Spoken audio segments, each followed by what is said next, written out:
நண்பர்களுக்கு வணக்கம். ஒரு விஷயம் என்னன்னு கேட்டிங்கன்னா, நம்பிக்கை. அது கடவுள் மேலே வச்சிருக்கலாம், உங்கள் மேலே நீங்கள் வச்சிருக்கலாம், நீங்கள் செய்கிற தொழில் மேலே வச்சிருக்கலாம், எது வேணாலும் ஒரு நம்பிக்கை வச்சிருக்கலாம். ஆனால் அது நல்ல நம்பிக்கையாக இருக்கணும். அவ்வளோதான். முதலெல்லாம் சொல்லுவாங்க, நம்ம என்ன கேட்குறோமோ அது இந்த பிரபஞ்சம் கொடுக்கும் அப்படிங்கிறது. சில பேர் அதை ஏற்றுக்குவாங்க, சில பேர் ஏற்றுக்க மாட்டாங்க. ஆனால் சில கனவுகள் உங்களுக்காக வரும். நடந்துட்ட மாதிரி ஒரு விடிய காலமோ நைட்லேயோ ஒரு கனவுகள் வரும். திடீர்னு முழிச்சு பார்ப்போம். அந்த முழிச்சு பார்க்குற போது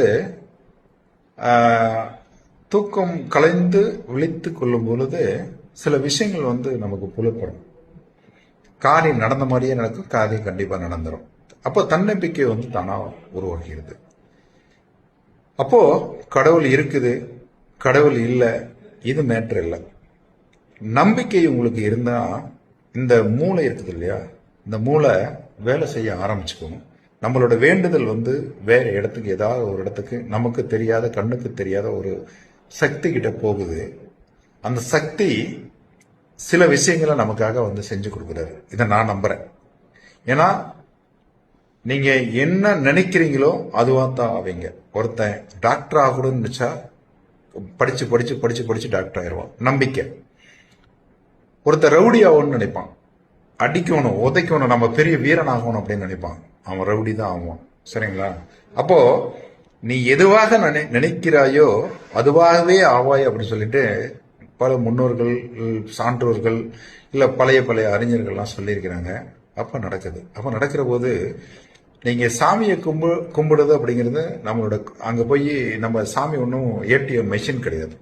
நாம வேலை செய்யறது, எனக்கு 1 லட்சம் ரூபாய் வேணும் அப்படின்னு நான் நினைக்கிறேன் அப்படின்னா சாமி கிட்ட வேண்டிக்கிட்டுங்க, மனசார வேண்டிக்கிட்டு நீங்க வேலையை செய்யுங்க. ஆட்டோமேட்டிக்கா அந்த சாமி கிட்ட வேண்டிக்கிட்டோம் இல்லையா, சாமி நம்மளுக்கு கொடுப்பாரு அப்படின்னு ஒரு நம்பிக்கை, தன்னம்பிக்கை உருவாகும். அப்ப நீங்க வேலை செய்வீங்க. கெட்டதெல்லாம் மறந்துட்டு தன்னம்பிக்கையோட வேலை செய்யற போது நீங்க நினைச்சது நடக்கும். இந்த கருத்தை நீங்க ஏத்துக்கங்க, ஏத்துக்காத போங்க. இது என்னோட கருத்து. சரிங்களா? அதனால நான் எப்பவுமே நினைக்கிறத எனக்கு நடக்கும்.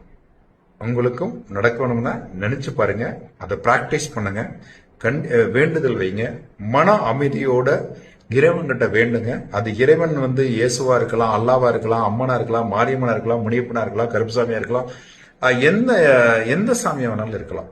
ஆனா நினைங்க, நினைச்சுக்கிட்டு அதுக்குண்டான வேலையை தொடங்க. நல்லதே நடக்கும் அப்படிங்கிற எண்ணிக்கை தன்னம்பிக்கையோட தொடங்க. கண்டிப்பா வெற்றி நிச்சயம். நன்றி, வணக்கம், குட் நைட்.